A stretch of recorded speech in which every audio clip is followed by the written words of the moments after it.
श्री शिवाय नमस्तुभ्यम. आपण आजच्या व्हिडिओमध्ये 12 ज्योतिर्लिंगांची नावे व त्याविषयी माहिती जाणून घेणार आहोत. चला तर सुरू करूया. 1. सोमनाथ.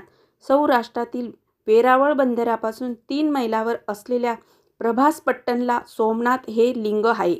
सोम म्हणजे चंद्र. त्याने क्षय नाहीसा व्हावा म्हणून हे लिंग स्वतः स्थापन केले आहे. यासाठीच त्या लिंगाला सोमनाथ असे म्हणतात. गजनीच्या मेहमूदने आणि अनेकांनी या मंदिराला उद्ध्वस्त करण्याचे आणि लुटण्याचा प्रयत्न केला. मात्र या सर्वापासून पुन्हा एकदा त्याच ताकदीने हे मंदिर उभे राहिले. अनेकदा या मंदिराची पुनर्निर्मिती करण्यात आल्याचे सांगण्यात येते. जवळच त्रिवेणी घाट असून हिरण्या, कपिला आणि सरस्वती या 3 नद्यांचा उगम त्या मंदिराजवळ होतो. त्याशिवाय सोमनाथाजवळ 5 पांडवांचे वास्तव्य होते.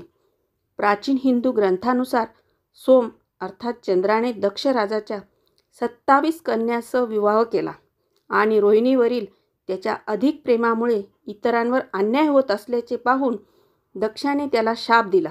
पण चंद्राने शिवशंकराची भक्ती करून या शापाचे निराकरण करून घेतले आणि म्हणूनच या मंदिराचे नाव सोमनाथ पडले अशी आख्यायिका आहे. चंद्राने निर्माण केलेल्या या मंदिराचा ऋग्वेदामध्ये उल्लेख करण्यात आलेला आहे. म्हणूनच हे शिवशंकराचे अत्यंत पवित्र मंदिर मानण्यात आले आहे. 2. मल्लिकार्जुन. रुसून गेलेला कुमार कार्तिकेयाला भेटावे या हेतूने मल्लिका म्हणजेच पार्वती आणि अर्जुन म्हणजेच शंकर श्रीशैल पर्वतावर आले. त्यासाठीच त्याला मल्लिकार्जुन असे म्हणतात. भारतातील आंध्र प्रदेश राज्यातील दक्षिणेत श्रीशैलम पर्वतावर कृष्णा नदीच्या काठी श्रीशैलम मल्लिकार्जुन मंदिर असून ते अत्यंत प्रसिद्ध ज्योतिर्लिंग आहे. दक्षिणेचा कैलास या नावाने देखील हे स्थळ ओळखण्यात येते. सातवाहन राजवटीतील शिलालेख पुरावे हे या मंदिराच्या बाबतीत सापडले असून इतिहासानुसार 2ऱ्या शतकातील हे ज्योतिर्लिंग अस्तित्वात आहे. विजयनगर साम्राज्याचा पहिला राजा हरिहरच्या काळातील हे मंदिर असून येथील मुखमंडपही त्याच काळात बांधण्यात आल्याचे सांगण्यात येते. शिवपुराणानुसार या मंदिराची स्थापना कशी झाली याची आख्यायिका कार्तिकेय आणि गणपतीशी निगडीत आहे. शिव पार्वती पुत्र गणेश हा आपला मोठा भाऊ कार्तिकेयच्या आधी लग्न करू इच्छित होते. मात्र त्यानंतर जो पृथ्वीची प्रदक्षिणा पाहिले करून येईल त्याचे लग्न प्रथम करून देण्यात येईल अशी युक्ती शिव पार्वतीने केली. यानंतर कार्तिकेय आपले वाहन मोरावरून पृथ्वीला प्रदक्षिणा घालू लागला. मात्र गणपती बाप्पाने माता पार्वती आणि भगवान शिव यांची प्रदक्षिणा घालतच तेच आपल्यासाठी पृथ्वी असल्याचे सांगितले. ही हार कार्तिकेयला सहन झाली नाही आणि त्यानंतर तो पळून गेला. त्याला समजावण्यासाठी पार्वती गेली असता तिथून कार्तिकेय निघून गेले. पार्वती हताश झाली आणि तिथेच शिवशंकर ज्योतिर्लिंगाच्या स्वरूपात प्रकट झाले. ते स्थान म्हणजे श्रीशैलम मल्लिकार्जुन मंदिर. 3. महाकालेश्वर. 12 ज्योतिर्लिंगांपैकी एक असणारे स्थळ म्हणजे महाकालेश्वर ज्योतिर्लिंग. मध्य प्रदेशातील उज्जैनमधील हे मंदिर अत्यंत प्रसिद्ध आहे. रुद्रसागर सरोवराच्या किनारी असणारे हे मंदिर अप्रतिम असून भगवान शिव स्वतः लिंगामध्ये स्वयंभू रूपात स्थापित आहेत. या मंदिरातील मूर्ती बरेचदा दक्षिण मूर्ती म्हणून ओळखली जाते. ही मूर्ती दक्षिणमुखी असल्याने त्याला असे नाव देण्यात आले आहे. 12 ज्योतिर्लिंगापैकी सर्वात जास्त आस्थेचे ठिकाण म्हणून या लिंगाला ओळखले जाते. पार्वती, कार्तिकेय आणि गणेशाचीही प्रतिमा येथे आहे. इथे बनवण्यात आलेले नागचंद्रेश्वर मंदिराचे कपाट केवळ नागपंचमीच्या दिवशी उघडण्यात येते असे म्हटले जाते. महाकवी कालिदासांनी या मंदिराची प्रशंसा केल्याचे उल्लेख आहे. तसंच मंदिरात पूजा केल्यास स्वप्नपूर्ती होते असं म्हटले जाते. कारण या ठिकाणी माता स्वप्नेश्वरीचा वास आहे असं म्हटले जाते. शिवपुराणानुसार एकदा ब्रह्मा, विष्णू आणि महेश यांच्यामध्ये चर्चा सुरू असताना शिवाच्या मनात विष्णू आणि ब्रह्मदेवाची परीक्षा घ्यावी असे आले. त्यांनी दोघांनाही प्रकाशाचा अंत कुठे आहे हे शोधण्यास सांगितले. त्यासाठी शिवशंकराने एक मोठा स्तंभ उभारला. दोघांनीही शोध घेतला, पण अखेर थकून विष्णूने हार मानले. तर ब्रह्मदेवाने टोक सापडले असं खोटे सांगितले. खोटेपणामुळे शिवशंकराने ब्रह्मदेवाला कोणीही कधीच तुम्हाला पूजणार नाही असा शाप दिला. तेव्हा ब्रह्मदेवाने माफी मागितली आणि शिवाची विनवणी करत त्या स्तंभात विराजमान व्हायला सांगितले. हा स्तंभ म्हणजे महाकालेश्वर ज्योतिर्लिंग. स्तंभाचे रूपांतर लिंगात झाल्यापासून त्याला अधिक महत्त्व प्राप्त झाले आहे. 4. ओंकारेश्वर. नर्मदेच्या 2 भाग झालेल्या बेटातील डोंगरावर अमलेश्वर हे एक ज्योतिर्लिंग आहे. या डोंगराचा किंवा या सर्व प्रदेशाचाही आकार ओंकारासारखा दिसतो, म्हणून याला ओंकारेश्वर असे म्हणतात. ओंकारेश्वर हे मध्य प्रदेशात असून 12 ज्योतिर्लिंगापैकी एक आहे. नर्मदा नदीच्या काठावर वसलेल्या या मंदिरात पोचणे सोपे आहे. राजा मांधाताने नर्मदेच्या किनारी असणाऱ्या या पर्वतावर घोर तपस्या करून भगवान शंकराला प्रसन्न केले आणि भगवान शिवाने इथे राहावे असा वर मागितला. त्यामुळेच या ठिकाणाला ओंकार मधांता असे नाव प्राप्त झाले. या मंदिरात शिवभक्त कुबेरने तपस्या करून शिवलिंगाची स्थापना केली आणि कुबेराच्या स्नानासाठी शिवशंकराने आपल्या जटेतून कावेरी नदी उत्पन्न केली अशी आख्यायिका आहे. त्यामुळे कुबेर मंदिराच्या बाजूनेही कावेरी वाहते आणि नर्मदेला जाऊन मिळते असे सांगण्यात येते. इथे नर्मदा आणि कावेरीचा संगम पाहण्यात येतो. 5. वैद्यनाथ. संताल परगण्यात नावाचे लिंग आहे. तेथील शिवालय भव्य आहे. हे स्थान कुष्ठरोगापासून मुक्त करणारे आहे असे प्रसिद्ध आहे. वैद्यनाथ अर्थात परळी वैजनाथ 12 ज्योतिर्लिंगापैकी एक असणारे हे स्थान बीड जिल्ह्यातील परळी येथे आहे. भारताच्या झारखंड राज्यात संताल परगण्यातील देवघर गावातही अजून एक वैजनाथ मंदिर असून हे देखील ज्योतिर्लिंगापैकी एक आहे असे मानले जाते. परळी येथील हे मंदिर जागृत देवस्थानापैकी एक असल्याचे मानतात. देवगिरी यादवांच्या काळामध्ये श्री कर्णाधिपत हेमाद्रीने हे मंदिर बांधले असे सांगण्यात येते. तर पुण्यश्लोक अहिल्याबाई होळकर यांनी या मंदिराचा जीर्णोद्धार केला. इतर कोणत्याही ज्योतिर्लिंगाला हात लावता येत नाही, मात्र वैद्यनाथ येथे देवाच्या पायाला अर्थात देवाला स्पर्श करून आपण दर्शन घेऊ शकतो. या मंदिराच्या परिसरात 3 मोठी कुंडेही आहेत. पुराणात सांगितल्यानुसार या मंदिराच्या स्थापना रावणाद्वारे अकस्मात झाली होती. रावण भगवान शिवशंकराला शिवलिंगाच्या रूपात स्थापित करण्यासाठी नेत असताना मार्गात परळीतील मेरू पर्वतावर शिवलिंग ठेवल्यामुळे भगवान शिव स्वयंभू शिवलिंग रूपात तेथे स्थापित झाले. 6. भीमाशंकर.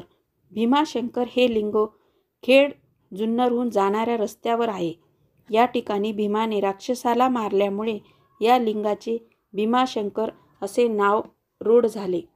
पुणे जिल्ह्यातील खेड तालुक्यात भीमाशंकर असून या ज्योतिर्लिंगामधून महाराष्ट्रातील मुख्य नद्यांपैकी एक भीमा नदी उगम पावते. भीमाशंकर हे अत्यंत सुंदर ठिकाण असून भीमा नदीचा उगम पाहणे अविस्मरणीय आनंद आहे. भीमाशंकर हे नाव प्राप्त झाले याची एक अप्रतिम आख्यायिका आहे. कुंभकर्णाच्या पत्नीने कुंभकर्णाचा वध झाल्यानंतर मुलगा भीमाला देवतांपासून दूर ठेवण्याचा निर्णय घेतला. मोठा झाल्यानंतर आपल्या वडिलांच्या मृत्यूचे कारण समजल्यानंतर देवांचा बदला घ्यायचे ठरवले आणि ब्रह्मदेवाची कठोर तपस्या केली. त्याच्याकडून सर्वात बलशाली होण्याचे वरदान घेतले. एकदा असेच जात असताना राजा कामरूपेश्वराला महादेवाची भक्ती करताना पाहून आपली भक्ती करण्यास भीमाने सांगितले. मात्र राजाने नकार दिल्यावर त्याने त्याला बंदिस्त केले. कारागृहात राजाने शिवलिंग तयार करून पूजा करायला सुरुवात केली. भीमाने रागाने हे तलवारीने तोडण्याचा प्रयत्न केला. त्यातून महादेव प्रकट झाले. त्यानंतर शिव आणि भीमामध्ये युद्ध झाले आणि त्यात भीमाचा मृत्यू झाला. त्यानंतर महादेवाने तिथेच वास्तव्य करण्याची राजाने विनंती केली. भीमाशी युद्ध केल्यानंतर या ठिकाणाला भीमाशंकर असे नाव पडले. 7. रामेश्वर. दक्षिण भारतात रामेश्वर या नावाने रामाने स्थापन केलेले लिंग सुप्रसिद्ध आहे. 4 धामापैकी एक असणारे रामेश्वर म्हणजे अप्रतिम आणि सौंदर्याची खाण असणारे स्थळ आहे. 12 ज्योतिर्लिंगापैकी एक असणारे स्थळ म्हणजे कमाल समजण्यात येते. भारतात उत्तर प्रदेशात काशीला जी मान्यता आहे तीच मान्यता दक्षिणेतील रामेश्वरमला आहे. हिंदी महासागर आणि बंगालच्या उपसागरामध्ये वेढलेले सुंदर शंखाच्या आकाराचे हे मंदिर सर्वांचेच लक्ष वेधून घेते. स्वतः रामाने शिवलिंगाची या ठिकाणी स्थापना केली आहे. श्रीलंकेवर हल्ला करण्यापूर्वी रामाने या ठिकाणी शिवलिंगाची स्थापना करून पूजा केली आहे. हिंदूंचे पवित्र क्षेत्र असणारे हे स्थळ तामिळनाडूमध्ये स्थित आहे. रामायणातील सर्वात प्रसिद्ध युद्ध झाल्यानंतर रावणाचा वध करून पुन्हा एकदा आपल्या पापाचे प्रायचित्त घेण्यासाठी राम याच ठिकाणी परत आले होते. या ठिकाणाला समाज मान्यता मिळावी म्हणून रामाने हनुमानाला काशीवरून शिवलिंग आणण्यासाठी सांगितले होते आणि त्यानंतरच येथे शिवलिंगाची स्थापना झाली अशी आख्यायिका आहे. रामाने स्थापित केल्यामुळेच याला रामेश्वर असे नाव पडले. 8. नागेश्वर. औंढ्या नागनाथ येथील नागेश, द्वारकेजवळील नागेश्वर तसेच अलमोड्याजवळील शिवलिंग या 3 लिंगांना नागेश ज्योतिर्लिंग म्हणतात. नागांचा ईश्वर अर्थात नागेश्वर. गुजरातमधील द्वारका येथे हे 12 ज्योतिर्लिंगापैकी एक स्थित मंदिर आहे. या ज्योतिर्लिंगाच्या उत्पत्ती कथा आणि महात्म्य जाणून घेतल्यानंतर पाप नष्ट होतात असा समज आहे. शिवपुराणानुसार नागेश्वर ज्योतिर्लिंग दारुकवनमध्ये आहे, जे भारतातील जंगलाचे प्राचीन नाव आहे. द्रुक नाव या नावाने भारतीय महाकाव्यामध्ये याचा उल्लेख आढळतो. जसे कामकावन, द्वैतावंत, दंडकवन. नागेश्वर ज्योतिर्लिंगाबद्दल शिवपुराणात दारुका नावाचा उल्लेख आहे, ज्याने शिवभक्त सुप्रिया नावाच्या एका भक्तावर आक्रमण केले आणि इतर अनेकांसह त्याच्या शरीरातील दारुकावनातील समुद्रात अनेक राक्षसांमध्ये फेकून दिले. सुप्रियाने इतर कैद्यांसह शिवाच्या पवित्र मंत्राचा जप करायला सुरुवात केली आणि तिला भगवान शिव प्रसन्न झाले आणि त्यांनी राक्षसाला पराभूत केले. नंतर तेथे ज्योतिर्लिंगाच्या रूपात स्थापित झाले अशी आख्यायिका सांगितली जाते. 9. काशी विश्वेश्वर. 12 ज्योतिर्लिंगापैकी एक सर्वात पवित्र स्थान म्हणजे काशी विश्वेश्वर. उत्तर प्रदेशातील वाराणसी शहरामध्ये हे मंदिर स्थित आहे. काशीचे मुख्य विश्वनाथ मंदिर हे क्रूर आणि आक्रमक अशा कुल्बउद्दीन ऐबक याने पाडले आणि तेथे मशीद उभारली. पण अकबराच्या काळात तोरडमलांनी पुन्हा एकदा त्या मंदिराचे पुनर्निर्माण केले. पण औरंगजेबाने पुन्हा हे मंदिर पाडले. पुन्हा अहिल्याबाई होळकर यांनी त्यानंतर हे मंदिर बांधून जीर्णोद्धार केला. कैलासावर भस्म फासून राहणाऱ्या भगवान शंकराची सगळेच टिंगलटिवाळी करत होते. त्यामुळे पार्वतीने मला कोणाही चिडवणार नाही अशा ठिकाणी घेऊन चला अशी विनंती शंकराला केली. त्यामुळे वाराणसीच्या ठिकाणी शंकर येऊन राहू लागले अशी आख्यायिका सांगितली जाते. या शहरात साधारणतः 1654 मंदिरे आहेत. त्यामुळे याला मंदिराचे शहर असेही म्हटले जाते. मात्र प्रमुख मंदिर काशी विश्वेश्वराचे आहे. विश्वनाथाचे दर्शन घेण्याआधी धुंडीराज आणि ढुंडीराज विनायकाचे दर्शन घेण्याचा प्रघात आहे.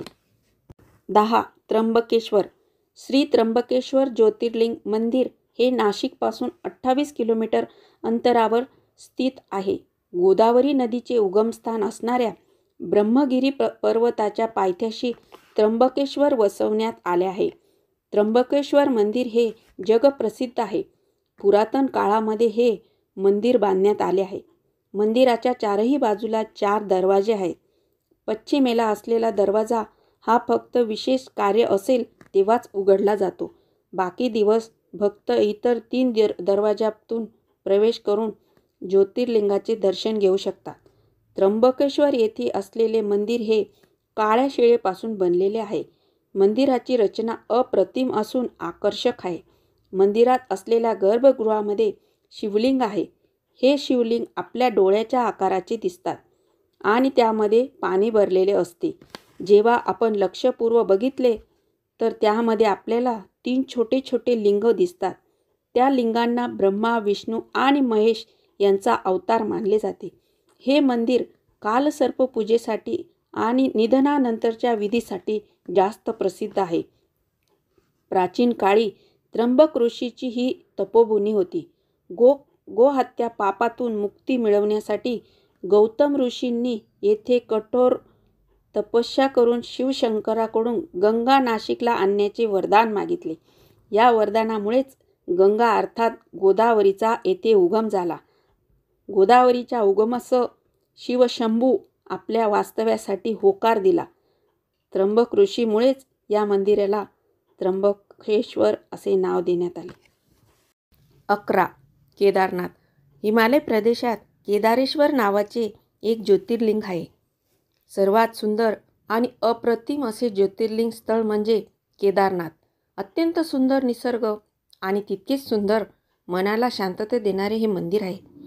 केदारनाथ मंदिर हे उत्तराखंड राज्याच्या रुद्रप्रयाग या जिल्ह्यामध्ये असून हिमालय पर्वताच्या गडवाल रांगामध्ये असणाऱ्या मंदाकिनी नदीच्या किनारी बर्फाच्छादित पर्वत शिखरांमध्ये वसलेले आहे. त्यामुळे इथे गेल्यानंतर अत्यंत प्रसन्न वातावरण पाहायला मिळते. याचा इतिहास हा पौराणिक आहे.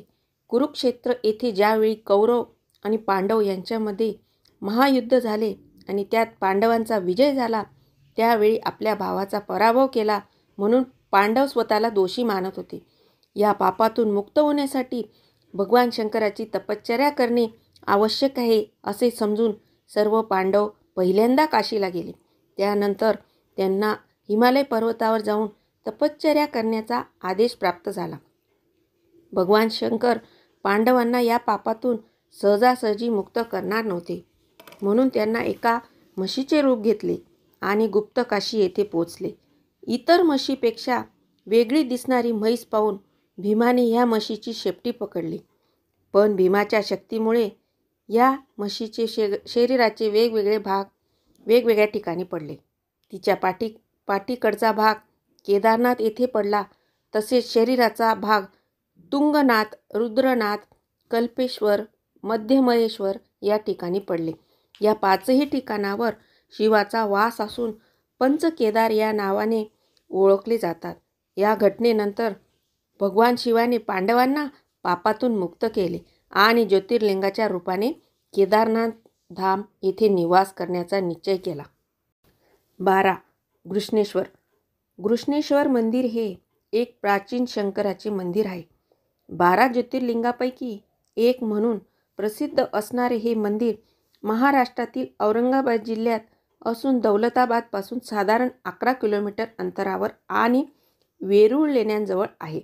रामायण, महाभारत, शिवपुराण, स्कंदपुराण यासारख्या ग्रंथात घृष्णेश्वर ठिकाणाचे उल्लेख आढळतात.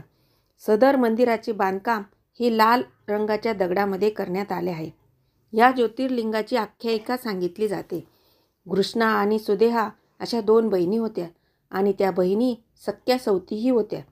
दोघींचा एका माणसाशी विवाह झाला, पण दोघींनाही मुलबाळ नव्हते. घृष्णा शिवभक्त होती आणि शंकराची नित्यनेमाने पूजा व उपासना करत होती.